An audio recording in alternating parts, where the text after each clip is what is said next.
Everyone, welcome back. So today I'm going to talk about Leopardstar's Honor, the latest super edition that came out. And I'm going to just jump right into it. So there will be spoilers in this book. So if you have not read it or have not finished it yet, I recommend doing that unless you don't care about spoilers. Then you're welcome to stick around and I will gladly talk about the book. I will talk about it, kind of give my thoughts over it broadly. I could probably jump into details later on about the story as a whole, or more about Leopardstar as a character, that kind of thing. But I will go over it broadly, kind of analyze it, that kind of thing, talk about the points I liked, and then I will go over just a few nitpicky flaws type things I found with it, and that sort of thing. So, let's jump in. So, first of all, just a little tip, if you have the hardcover or you're in a bookstore where they have the hardcover version of this book, just slip the book jacket off and take a look because it's beautiful. The cover of this book is really, really pretty. The lighting is gorgeous. I just wanted everyone to know that. Some people don't know that you can slip the hardcover book jacket off. And there's actually a full picture there. So just do that. Trust me. You'll thank me later. It's really, really pretty. Do that for all the hardcovers. It's great. But anyway, basically, the cover's gorgeous. Leopardstar is beautiful. I love having some actual official art for her because her ultimate guide art is horrible. Most of the ultimate guide art, most of the old Warriors art is horrible. I really don't like that stuff. I like the newer art much better. It's beautiful. This one looks like proud leopard-pelted Leopardstar. It's gorgeous. I love it. She actually looks like Leopardstar here. So it's just great in this book cover. So it's beautiful. Go check that out. Anyway, let's jump right in. So basically, I'm going to save talking about the prologue for later because we essentially have the prologue and then we have a second part of the prologue, and I just want to talk about that all at once, because it's sort of a flaw. Or at least I think it is. I don't know. To me, it feels like a little bit of a mismatch. I will say, I do think this book started out incredibly strong at the beginning and through most of the story, but the later quarter of the book to later, I don't know. I guess the 1/4 of the book at the end is a little bit sloppy and full of flaws, which is really my biggest problem.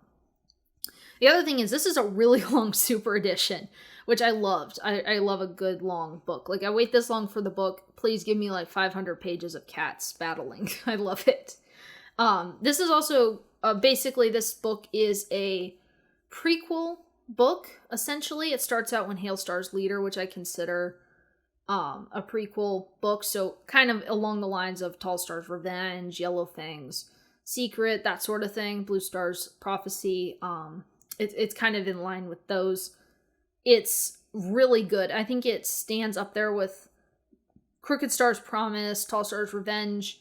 I didn't like Blue Star's Prophecy that much. I did like Yellowfang's Secret, though.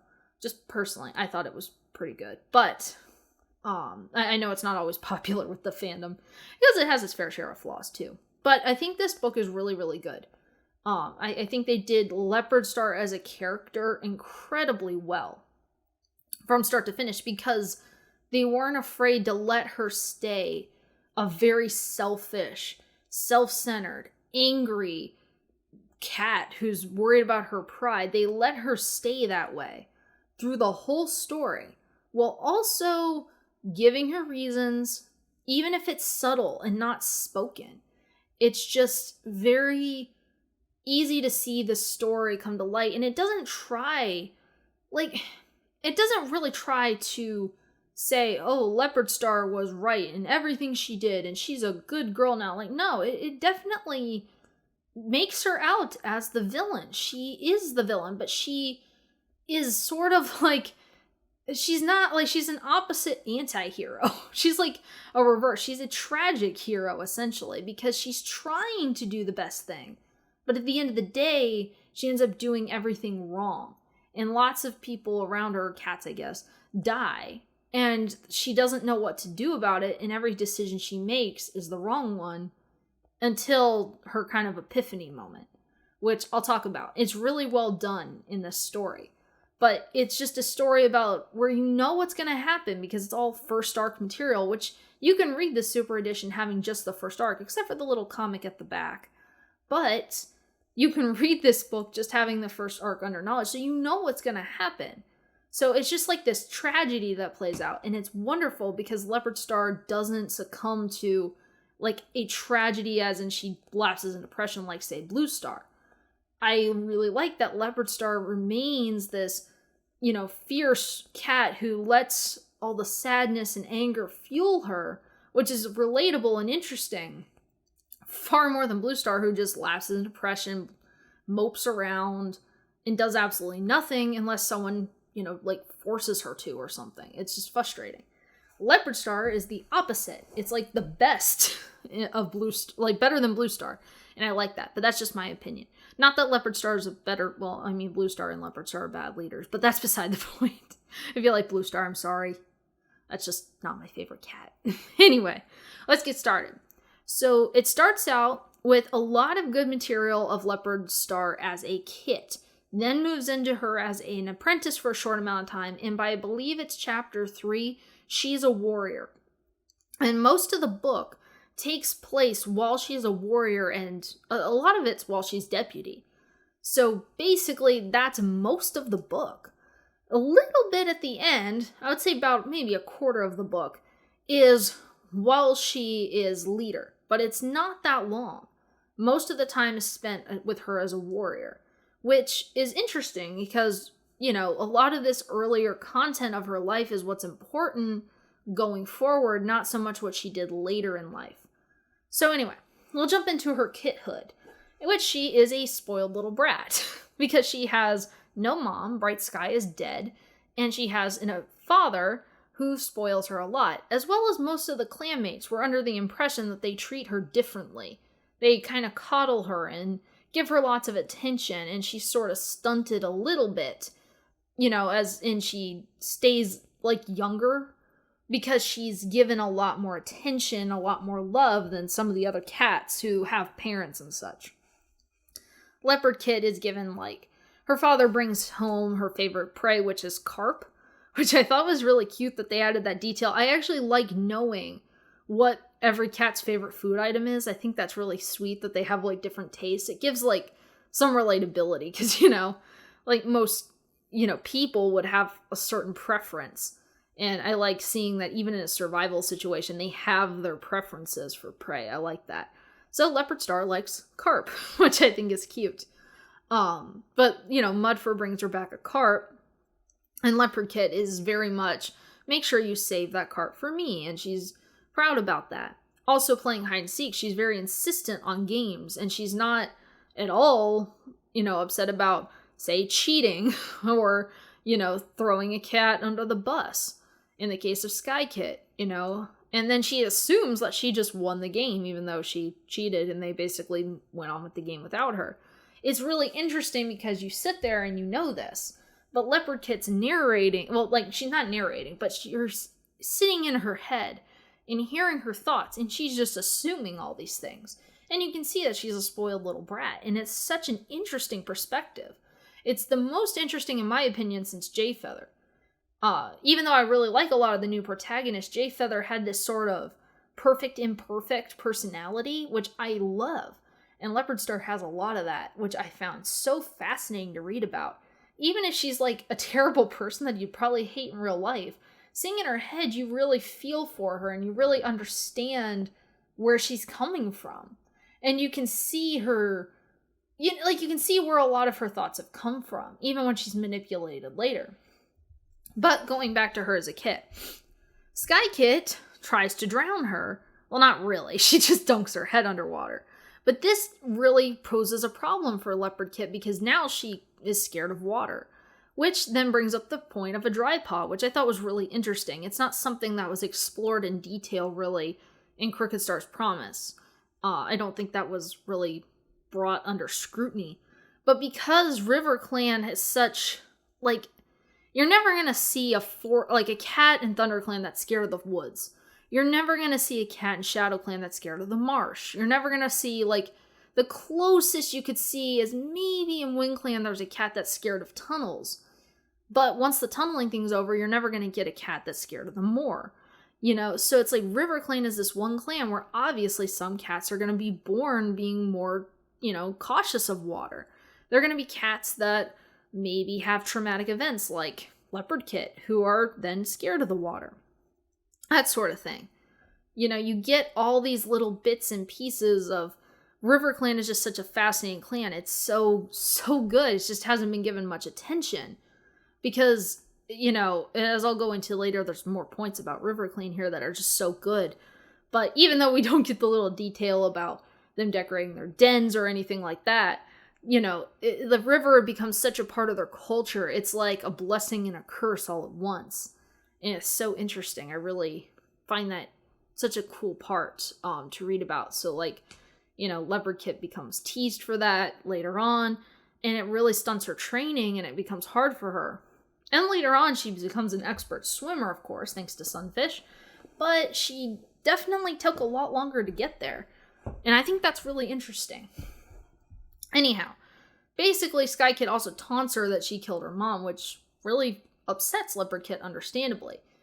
But this also prompts a problem for when she goes to ask Mudfur, which is the best thing to do, obviously, in that situation, is go, you know, tell a parent about that, because that's not fair behavior. But anyhow, basically, she goes to Mudfur, and he tells her about basically kind of a prophecy, sort of, that he received about her being important, and that is it. The last little nail in Leopardstar's ego that needed to be there. Yippee.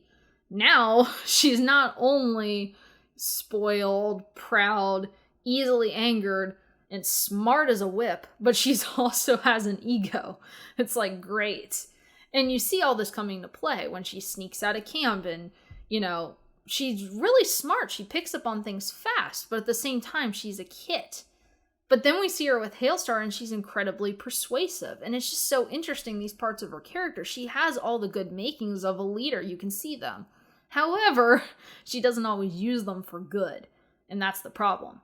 But when she's an apprentice, we get to see a small spark of that nobility, as she's the one who convinces all the kids, all the apprentices that she grew up with as a kid. She grew up with them. It's like Loudpaw, Frogpaw, Sunpaw, that kind of thing. Skypaw doesn't pass her assessment, so Leopardpaw encourages them all to stay apprentices until Skypaw can take her assessment again. And that's such a noble and, dare I say, honorable thing for her to do. It's just a small little taste of that.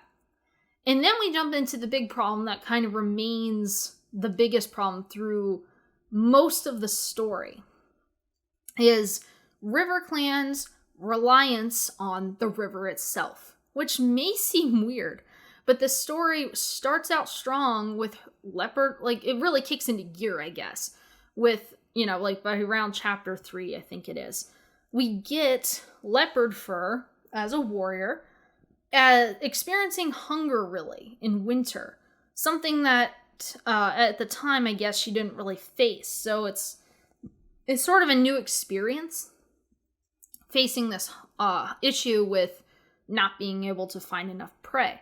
And she sees her clan going hungry, and obviously, you know, there are elders that die in this situation. An elder dying usually doesn't seem to cause the clan that much stress, but as we'll see later, you know, other cats die.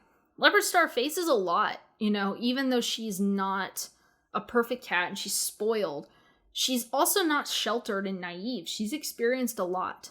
Anyway, I'll keep going on. Basically, in the story, we see the problem with RiverClan is that the river itself is a blessing and a curse, because when you rely on the river, you don't have to compete with other cats. ShadowClan can think they can hunt the river a little, but they really can't. They're not good at it, and they can't catch much. They're not skilled in that way. Obviously, ThunderClan doesn't even desire to fish, and WindClan doesn't try either. So RiverClan is basically has this monopoly on the river, which is great for them. They have plenty of food. However, when you rely on a food source that no one can eat like that, if the river is your main source of prey, your preferred source of prey, then when the river's gone, poisoned, frozen, any such situation, flooded even, or just simply too dangerous for whatever reason, you then suffer because you have absolutely no other options. You become very focused in a niche, which is actually a principle of ecology that I've studied a bit, which I think RiverClan is a perfect example of that. They are so focused in one niche that they don't really adapt well to other situations. So, like most of the cats don't even want to eat mouse. They don't like it, And it's interesting to see that because Leopardstar sees that. Even, throughout her leadership and her warrior, warriorhood, I guess. She knows this, and that's a repeating theme. We basically get to see the river, like, through almost every stage except, like, gone and dry, which I think happens, like, later on before they leave. But basically, we see it frozen. We see it flooded and throughout there, and it causes different issues. We see it poisoned, and that, causes a lot of problems. It's also dangerous. But anyway, and also the battle for Sunning Rocks is also a major theme that plays, and the two-leg problem as well. Because the humans are really their only competition for fish, which I doubt is really a real competition, but at the same time, it's still a threat on their property, because, man, this two-leg was pretty cruel, in my opinion. I can't imagine someone doing this to a cat, but, I guess, whatever, maybe. I don't know. I don't know. I just don't usually picture that happening. I think people would be like, more like, oh my goodness, that's hilarious, and like video it. I guess not in RiverClan territory. Those people are mean with cats. Anyway, it's just funny. But basically, we see Leopardstar as a warrior is definitely determined to feed her clan. But she also has that ambition sparking from her father's prophecy, which did not help the situation with her pride and ego at all, obviously. Basically, she leads a patrol to Sunning Rocks, and she thinks that she's doing the right thing by starting a battle, and her mentor, Whitefang, who I love Whitefang, and Sunfish, who I also really love, I loved her in Crooked Star's Promise, I thought her name was cute, both die. Sunfish slowly, which is almost worse than Whitefang's death, which, she could kind of, like, be shocked about and get over easily kind of later, hopefully. And then Sunfish, who is her best friend, dies really slowly and horribly. And Whitepaw, or Whiteclaw, who I adore, I really loved him as a character. I'm so glad they didn't make them, like, a couple, thank goodness. Even though I regretted thinking about that later, not too long after this point. She becomes Whiteclaw's second mentor, and then she becomes basically his, like, super aunt, almost. Like, his adopted mom sort of situation, but I think of her as more like Auntie Leopardstar, which I think is really cute. It's, like, a really touching scene where she pulls him in his, in her nest when Sunfish dies and cuddles him. I think that's really sweet. It's just these touches of, affectionate moments that they have in this book that are really, really sweet that you don't see a lot in some of the books that are more plot intensive. Because this book is more focused on Leopardstar as a character and the events that affect her, we get more of these touching scenes or these, moments where Leopardstar can be just a jerk, and that's okay, and I love it. But she loses both these cats, and she's sad about it. But she very, very quickly gets over it, and, she, in her mind, delusionally, she doesn't see that it's her fault that these two cats died, which it kind of is her fault. But she blames it on ThunderClan, which is an understandable reaction, but I'm glad she doesn't mope about it and whine about it. Instead, she uses that as, okay, ThunderClan's the enemy.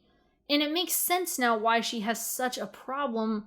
Like, one of her first moves as leader, as we all know, if you've read the books, is that she battles over Sunning Rocks. That's, like, one of the first things she does.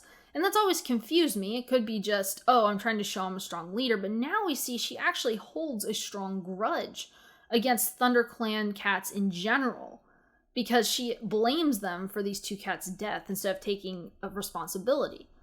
And she also has a problem with Sunning Rocks in general. She wants to take them back because she assumes, that they belong to them.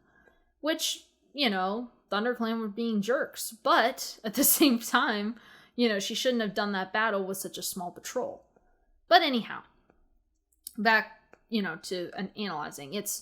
That's the part that I find interesting about her, is every time she loses someone, it knocks her down a little bit, especially when Whiteclaw dies later. But she gets back up and she keeps going. And even if she's blaming someone else, at least it's interesting and you can understand where she's coming from. You can understand that, okay, she's doing it for this reason. It doesn't try to, justify it. It's just going, I understand now, it's not so much, it's an understanding, not a justification. They're not trying to say in the story that Leopardstar's right. It's, like I said, it's almost like a tragedy. You're able to see why she did the things she did, which is interesting. It's not like they're redeeming her as a character. They're explaining why she's a bad character. Yeah, not a bad character. She's a great character. They're explaining why she's a bad person. Anyway, then, of course, she's left at that point, once Sunfish has died, mentoring Whitepaw, and Whitepaw is having apprentice struggles. He's depressed. He's hard to handle. He's not the brightest cat, albeit sweet, and I really like him as a character, but he's not the brightest. But Leopardstar is having the hardest time with him. And then Frogleap becomes her best friend, more so than he used to be. And he helps her train Whitepaw, Whiteclaw. I might jump back and forth between calling them Whitepaw and Whiteclaw, I'm sorry. But he jumps in to help her, and they two become really good friends, and even maybe something more. But one thing I do love, even though I'm also going to say the thing I hate here, one little nitpicky thing. It's not something I hate. It's just a nitpicky, wish they hadn't done that. But Leopardstar is definitely, she, like most cats in the series, will give up something to have a mate. And it just irritates me after a while. It's like the same theme, right? I'm glad she didn't have a forbidden relationship, though, thank goodness.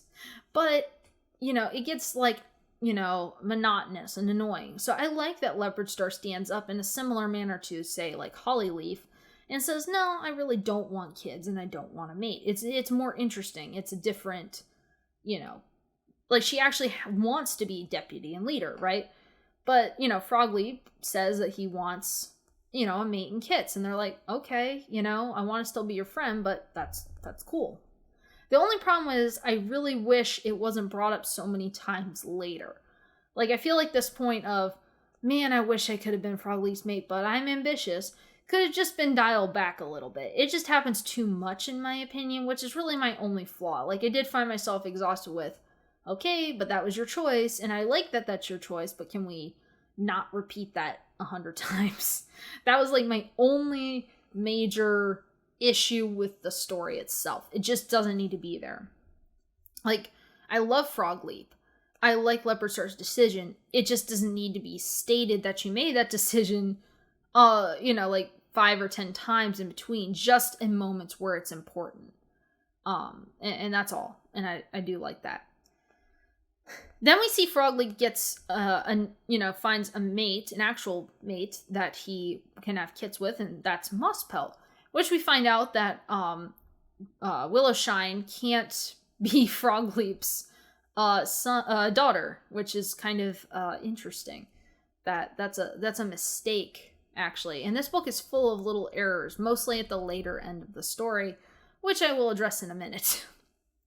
But basically, we do get to see a good point of Leopardstar's character in this story, because she is trying, albeit wrong and albeit not good, and you're like, no, Leopardstar, she's trying her hardest to show her support for Frogleap's choice and trying to be nice to Mosspelt and include her. But at the same time, she makes a mistake. But instead of moping about that mistake or something, she gets up and she goes and saves Mosspelt. And albeit she put her in danger in the first place, I like seeing this level of courage that she also displays and not leaving this clanmate behind.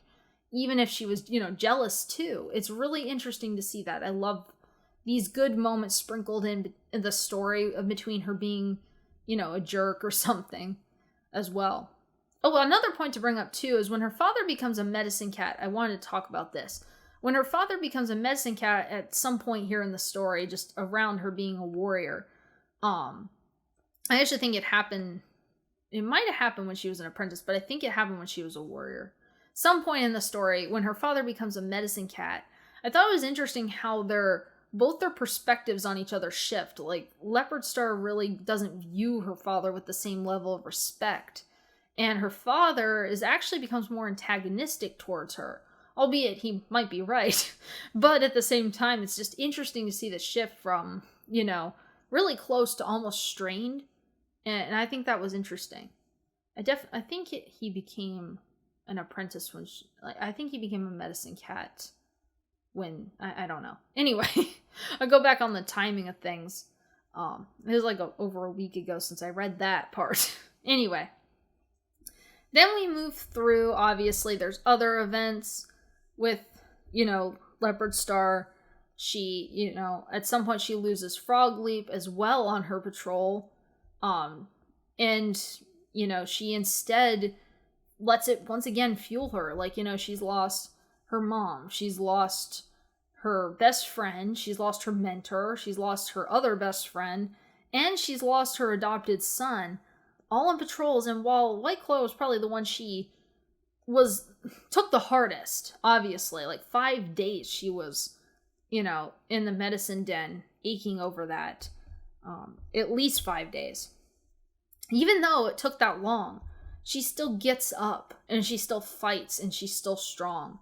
And it also makes sense why she holds a grudge against Graystripe, because she really was confused. She just, yes, she made an assumption, but she really didn't see it as we see now. It's not something that, she didn't, sit there and blame him for nothing. She really thought that in her heart that he, threw him over the cliff, which makes it understandable.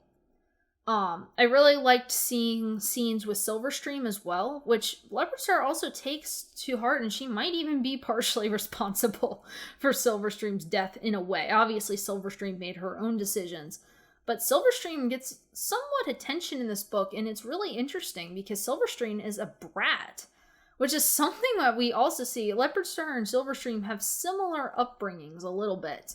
They both have fathers that coddled them and no moms. And no siblings, really directly. And Silverstream is also very bratty, and they sort of clash heads a bit. And Silverstream is just pure disloyal. Even though Leopardstar is, very loyal at times. Later on, she's not so much. But even, Silverstream's just horrible.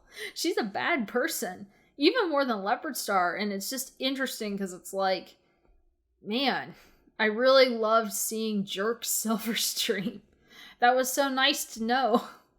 But anyway, it's good to know that that's who she is as a character. Because we just see, this soft, goody Silverstream who was, perfect and sweet. And it's like, no, she's mean. She's a jerk. But anyway, so then there's also that. But then Leopardstar becomes leader. And all through Leopardstar's life, she's kind of been intrigued by Tigerstar, but not in love with him. Even though there's a scene later on where Tigerstar kind of flirts with her, there's no actual love relationship between these two, which I'm just so thankful for, because I was actually worried about that, and they didn't do it. So I was like, yay, thank goodness. I am so happy that was not so part of the story. And when Leopardstar's leader, things go downhill really, really fast, because now she's an angry cat, she's a spoiled cat, and now she's the leader. And while Stonefur can be a good tempering force at times, he makes a grave mistake. Stonefur's a great guy. I love Stonefur. He is a good deputy. But his one mistake was that he wasn't honest with Leopardstar. He didn't tell her about his parentage. She had to overhear it. And that really was sort of the main problem. I think had Stonefur come to Leopardstar, I think it would have been a different outcome in the story. Not that she would have, per se, been happy with it, but I wonder if she would have had more trust in him.